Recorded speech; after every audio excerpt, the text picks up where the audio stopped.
Hello दादा. कार्यकर्ता बोलतोय तुमचा. ते वावरात पाणी वाहू राहिलं म्हणलं शेतकऱ्यांच्या. ते काढता वा अधिकारी पाठवा ना तुमचा फोनावर. मस्त लाईन लागती म्हणे. हा.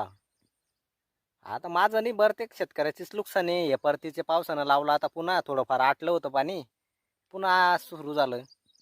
एकही अधिकारी आला नाही अजून. पण तेवढी लाईन लावा ना तुम्ही. फोन लावा ना अधिकाऱ्यांना, पाठवा जरा शेतामध्ये पंचनामे गिमे करायला. काय झालं?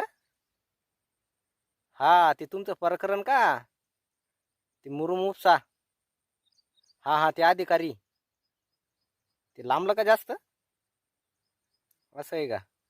अहो काय तुम्ही बी रिकाम्या कार्यकर्त्यांच्या नांदी लागू राहिले. काय आला रिकाम फोन लावला त्याला अधिकाऱ्याला. ते अधिकारी लय पोहोचले. हा, रिकाम फांदात पडायचं नाही तुम्ही. रिकाम सोशल मीडियावर तर तुमचे लय वाजा हे चालू आहे लगी. अजित पवारनं फोन लावला आणि हे झालं आणि ते झालं. रिकाम फांद्यात पडले तुम्ही बी.